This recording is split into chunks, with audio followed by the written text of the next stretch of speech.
ओम शांति।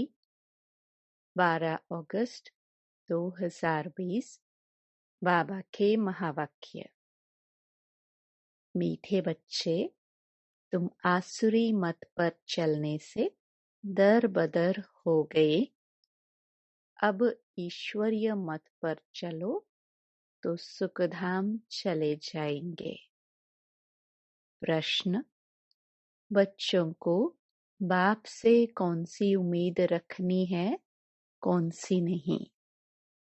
उत्तर: बाप से यही उम्मीद रखनी है कि हम बाप द्वारा पवित्र बन अपने घर और घाट राजधानी में जाए।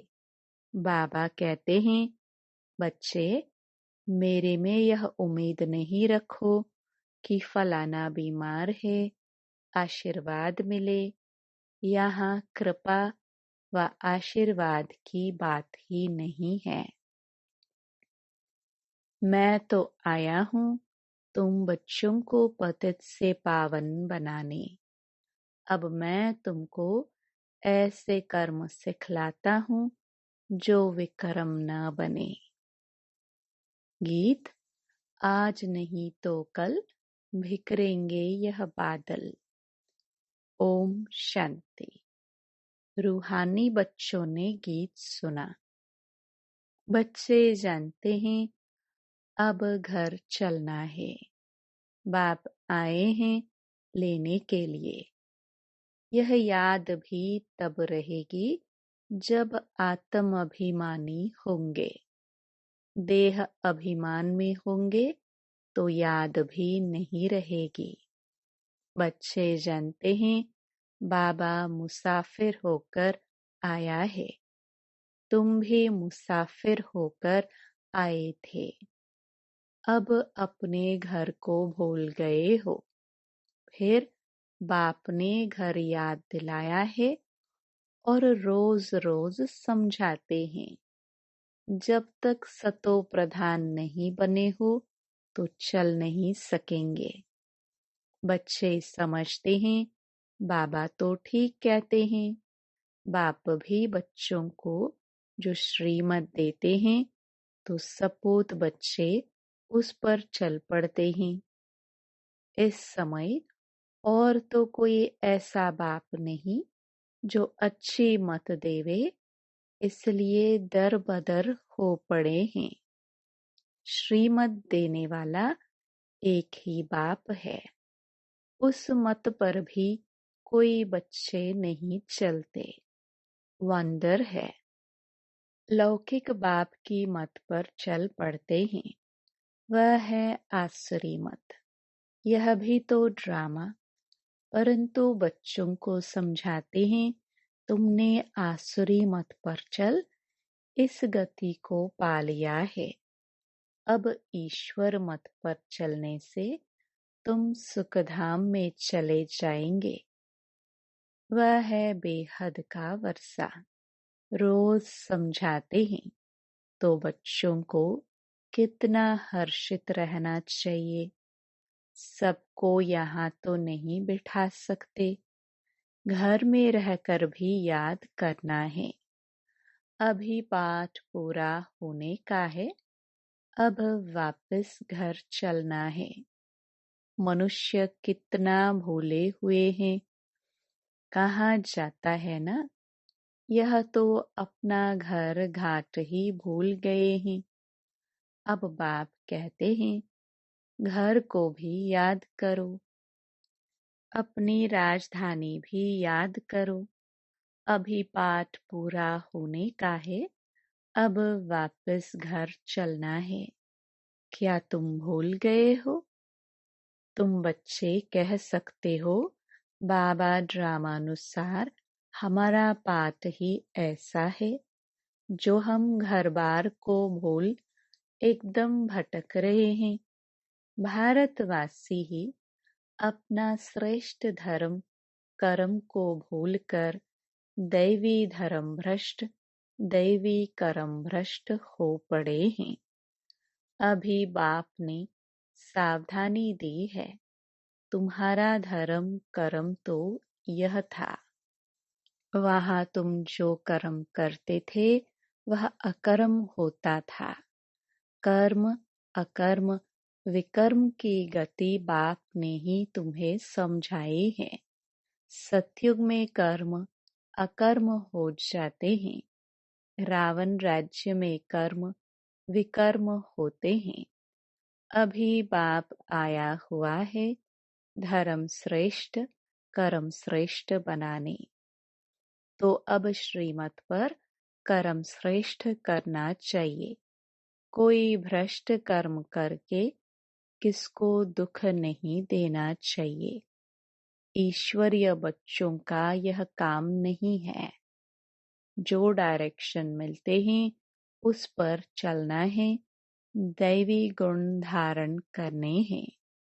भोजन भी शुद्ध लेना है। अगर लाचारी नहीं मिलता तो राय पूछो। बाबा समझते हैं। नौकरी आदि में कहाँ थोड़ा खाना भी पड़ता है, जबकि योग बल से तुम राजाई स्थापन करते हो, पतित दुनिया को पावन बनाते हो, तो भोजन को शुद्ध बनाना क्या बड़ी बात है। नौकरी तो करनी ही है। ऐसे तो नहीं बाप का बने तो सब कुछ छोड़ यहाँ आकर बैठ जाना है। कितने ढेर बच्चे हैं, इतने सब तो रह नहीं सकते। रहना सबको गृहस्थ व्यवहार में है। यह समझना है मैं आत्मा हूँ, बाबा आया हुआ है। हमको पवित्र बनाकर अपने घर ले जाते हैं, फिर राजधानी में आ जाएंगे। यह तो पराय रावण का छीछी घाट है। तुम बिल्कुल ही पतित बन गए हो ड्रामा प्लान अनुसार। बाप कहते हैं अभी मैं तुमको सुजाग करने आया हूँ, तो श्रीमत पर चलो। जितना चलेंगे उतना श्रेष्ठ बनेंगे। अभी तुम समझते हो हम बाप को जो बाप स्वर्ग का मालिक बनाते हैं उनको भूल गए हैं। अब बाबा सुधारने आए हैं तो अच्छी रीति सुधरना चाहिए ना। खुशी में आना चाहिए। बेहद का बाप मिला है। बच्चों से बात ऐसे करते हैं जैसे तुम आत्माएं आपस में करती हो। है तो वह भी आत्मा, परम आत्मा है। उनका भी पाठ है। तुम आत्माएं पाठधारी हो।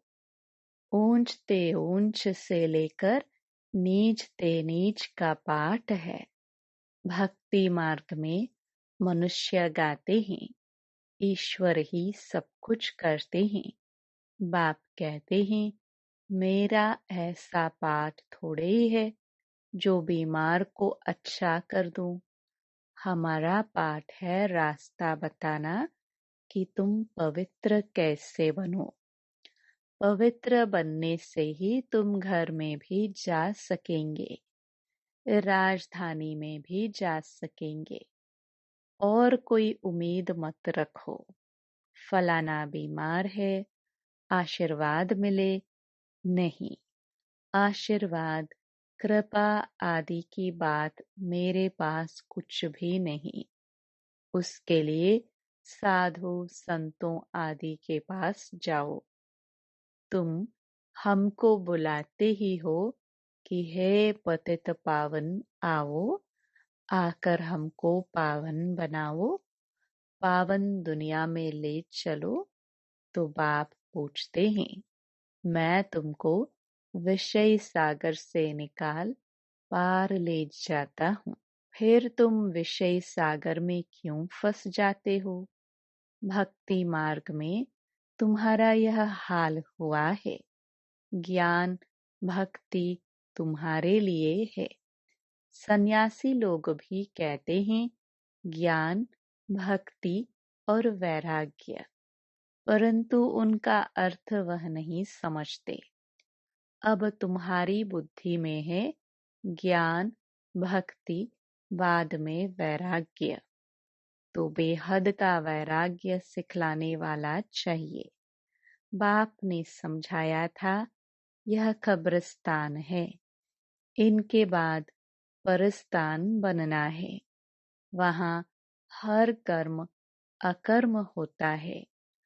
अभी बाबा तुमको ऐसे कर्म सिखलाते हैं जो कोई भी विकर्म न बने, किसी को भी दुख न दो। पतित का अन्न मत खाओ, विकार में मत जाओ। अबलाओं पर अत्याचार ही इस पर होते हैं। देखते रहते हो माया के विघ्न कैसे पड़ते हैं। यह है सब गुप्त। कहते हैं देवताओं और असुरों की युद्ध लगी, फिर कहते हैं पांडव और कौरवों की युद्ध लगी। अब लड़ाई तो एक ही है। बाप समझाते हैं मैं तुमको राजयोग सिखला रहा हूँ भविष्य 21 जन्मों के लिए। यह मृत्यु लोक है। मनुष्य सत्यनारायण की कथा सुनते आए हैं, फायदा कुछ नहीं। अभी तुम सच्ची गीता सुनाते हो, रामायण भी तुम सच्ची सुनाते हो। एक राम सीता की बात नहीं थी। इस समय तो सारी दुनिया लंका है, चारों ओर पानी है ना। यह है बेहद की लंका, जिसमें रावण का राज्य है। एक बाप है ब्राइड ग्रूम, बाकी सब है ब्राइड्स। तुमको अब रावण राज्य से बाप छुड़ाते हैं। यह है शोक वाटिका। सत्युग को कहा जाता है अशोक वाटिका। वहाँ कोई शोक होता नहीं। इस समय तो शोक ही शोक है, अशोक एक भी नहीं रहता। नाम तो रख देते हैं अशोका होटल। बाप कहते हैं सारी दुनिया इस समय बेहद की होटल ही समझो। शोक की होटल है। खान पान मनुष्यों का जानवरों मिसल है। तुमको देखो बाप कहाँ ले जाते हैं। सच्ची सच्ची अशोक वाटिका है। सतयुग में हद और बेहद का कॉन्ट्रास्ट बाप ही बतलाते हैं। तुम बच्चों को बहुत खुशी रहनी चाहिए। जानते हो बाबा हमको पढ़ाते हैं, हमारा भी वही धंधा है, सबको रास्ता बताना, अंधों की लाठी बनना। चित्र भी तुम्हारे पास है। जैसे स्कूल में चित्रों पर समझाते हैं यह फलाना देश है, तुम तो फिर समझाते हो तुम आत्मा हो, शरीर नहीं हो। आत्माएं भाई भाई हैं। कितनी सहज बात सुनाते हैं। कहते भी हैं हम सब भाई भाई हैं। बाप कहते हैं तुम सभी आत्माएं भाई भाई हो ना। गॉड फादर कहते हो ना, तो कभी भी आपस में लड़ना झगड़ना नहीं चाहिए। शरीरधारी बनते हैं तो फिर भाई बहन हो जाते। हम शबाबा के बच्चे सब भाई भाई हैं। प्रजापिता ब्रह्मा के बच्चे भाई बहन हैं। हमको वर्षा दादे से लेना है, इसलिए दादे को ही याद करते हैं। इस बच्चे ब्रह्मा को भी हमने अपना बनाया है अथवा इनमें प्रवेश किया है। इन सब बातों को तुम अभी समझते हो। बाप कहते हैं बच्चे अब नया दैवी प्रवृत्ति मार्ग स्थापन हो रहा है। तुम सभी बीके शिव बाबा की मत पर चलते हो। ब्रह्मा भी उनकी मत पर चलते हैं। बाप कहते हैं अपने को आत्मा समझ, बाप को याद करो और सर्व संबंधों को हल्का करते जाओ। 8 घंटा याद रखनी है, बाकी 16 घंटे में आराम व धंधा आदि जो करना है सो करो। मैं बाप का बच्चा हूँ, यह नहीं भूलो। ऐसे भी नहीं यहाँ आकर हॉस्टल में रहना है, नहीं, गृहस्थ व्यवहार में बाल बच्चों के साथ रहना है। बाबा पास आते ही हैं रिफ्रेश होने। मथुरा वृंदावन में जाते हैं मधुबन का दीदार करने। छोटा मॉडल रूप में बना रखा है। अब तो यह बेहद की बात समझने की है। श्री बाबा ब्रह्मा द्वारा नई सृष्टि रच रहे हैं। हम प्रजापिता ब्रह्मा की संतान बीके हैं। विकार की बात हो ना सके। सन्यासियों के शिष्य बनते हैं। अगर वह सन्यासी कपड़ा पहन लेवे तो नाम बदली हो जाता है। यहाँ भी तुम बाबा के बन गए तो नाम रखे ना बाबा ने। कितने भट्टी में रहे थे, इस भट्टी का किसको पता नहीं। शास्त्रों में तो क्या क्या बातें लिखी हैं, फिर भी ऐसा ही होगा। अब तुम्हारी बुद्धि में सृष्टि का चक्र फिरता है। बाप भी स्वदर्शन चक्रधारी है ना। सृष्टि के आदि मध्य अंत को जानता है। बाबा को तो शरीर भी नहीं, तुमको तो स्थूल शरीर है।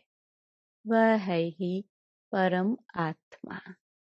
आत्मा ही स्वदर्शन चक्रधारी है ना।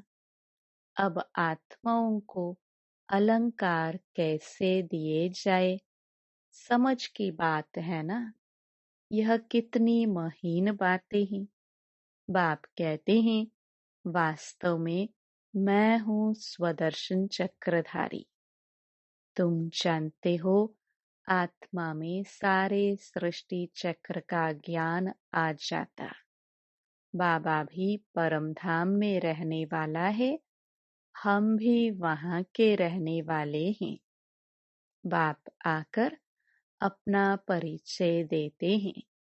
बच्चे, मैं भी स्वदर्शन चक्रधारी हूँ। मैं पतित पावन आया हूँ तुम्हारे पास। मुझे बुलाया ही है कि आकर पतित से पावन बनाओ, लिबरेट करो। उनको शरीर तो है नहीं, वह अजन्मा है। भल जन्म लेते भी हैं परंतु दिव्य। शिव जयंती अथवा शिवरात्रि मनाते हैं। बाप कहते हैं मैं आता ही हूँ तब जब रात पूरी होती है तो दिन बनाने आता हूँ। दिन में 21 जन्म, फिर रात में 63 जन्म। आत्मा ही भिन्न भिन्न जन्म लेती है। अब दिन से रात में आई है, फिर दिन में जाना है। स्वदर्शन चक्रधारी भी तुमको बनाया है। इस समय मेरा पाठ है। तुमको भी स्वदर्शन चक्रधारी बनाता हूँ। तुम फिर औरों को बनाओ। 84 जन्म कैसे लिए हैं? वह 84 जन्मों का चक्र तो समझ लिया है। आगे तुमको यह ज्ञान था क्या? बिल्कुल नहीं, अज्ञानी थे। बाबा मूल बात समझाते हैं कि बाबा है स्वदर्शन चक्रधारी। उनको ज्ञान का सागर कहा जाता है। वह सत्य है, चैतन्य है। तुम बच्चों को वर्षा दे रहे हैं। बाबा बच्चों को समझाते हैं, आपस में लड़ो झगड़ो मत, लून पानी मत बनो, सदैव हर्षित रहना है और सबको बाप का परिचय देना है। बाप को ही सब भूले हुए हैं। अब बाप कहते हैं, मामेकम याद करो। निराकार भगवानुवाच्य निराकारी आत्माओं प्रति। असुल तुम निराकार हो, फिर साकारी बनते हो। साकार बिगर तो आत्मा कुछ कर ही नहीं सकती। आत्मा शरीर से निकल जाती तो चुरपुर कुछ भी हो नहीं सकती। आत्मा फौरन जाकर दूसरे शरीर में अपना पाठ बजाती है। इन बातों को अच्छी रीति समझो, अंदर घोटते रहो। हम आत्मा बाबा से वर्षा लेते हैं। वर्षा मिलता है सत्युग का। जरूर बाप ने ही भारत को वर्षा दिया होगा। कब वर्षा दिया, फिर क्या हुआ, यह मनुष्यों को कुछ भी पता नहीं है। अभी बाप सब बताते हैं। तुम बच्चों को ही स्वदर्शन चक्रधारी बनाया है, फिर तुमने 84 जन्म भोगे। अब फिर मैं आया हूँ। कितना सहज समझाते रहते हैं। बाप को याद करो और मीठे बनो। एम ऑब्जेक्ट सामने खड़ी है। बाप वकीलों का वकील है। सब झगड़ों से छुड़ा देते हैं। तुम बच्चों को आंतरिक खुशी बहुत होनी चाहिए। हम बाबा के बच्चे बने हैं। बाप ने हमको एडॉप्ट किया है वर्षा देने। यहाँ तुम आते ही हो वर्षा लेने। बाप कहते हैं, बाल बच्चे आदि देखते हुए बुद्धि बाप और राजधानी की तरफ रहे। पढ़ाई कितनी सहज है। बाप जो तुमको विश्व का मालिक बनाते हैं, उनको तुम भूल जाते हो। पहले अपने को आत्मा जरूर समझो। यह ज्ञान बाप संगम पर ही देते हैं, क्योंकि संगम पर ही तुमको पतित से पावन होना है। अच्छा, मीठे मीठे रूहानी ब्रह्मा मुख वंशावली ब्राह्मण कुलभूषण, यह देवताओं से भी ऊंच कुल है। तुम भारत की बहुत ऊंच सेवा करते हो। अभी फिर तुम पूज्य बन जाएंगे। अब पुजारी को पूज्य कौड़ी से हीरे जैसा बना रहे हैं। ऐसे रूहानी बच्चों प्रति माता पिता बाप दादा का याद प्यार और गुड मॉर्निंग। रूहानी बाप की रूहानी बच्चों को नमस्ते। धारणा के लिए मुख्य सार। पहला, श्रीमत पर अब हर कर्म श्रेष्ठ करना है। किसी को भी दुख नहीं देना है। दैवी गुण धारण करने हैं। बाप के डायरेक्शन पर ही चलना है। दूसरा, सदैव हर्षित रहने के लिए स्वदर्शन चक्रधारी बनना है। कभी लून पानी नहीं होना है। सबको बाप का परिचय देना है। बहुत बहुत मीठा बनना है। वरदान, सदा सुखों के सागर में लवलीन रहने वाले अंतर्मुखी भव। कहा जाता, अंतर्मुखी सदा सुखी। जो बच्चे सदा अंतर्मुखी भव का वरदान प्राप्त कर लेते हैं, वह बाप समान सदा सुख के सागर में लवलीन रहते हैं। सुखदाता के बच्चे स्वयं भी सुखदाता बन जाते हैं। सर्व आत्माओं को सुख का ही खजाना बांटते हैं। तो अब अंतर्मुखी बन ऐसी संपन्न मूर्ति बन जाओ जो आपके पास कोई भी किसी भी भावना से आए, अपनी भावना संपन्न करके जाए। जैसे बाप के खजाने में अप्राप्त कोई वस्तु नहीं, वैसे आप भी बाप समान भरपूर बनो। स्लोगन: रूहानी शान में रहो तो कभी भी अभिमान की फीलिंग नहीं आएगी। Om Shanti. To watch Peace of Mind channel videos on YouTube, subscribe us on youtube.com/tvpeaceofmind. Just a click for a peaceful life.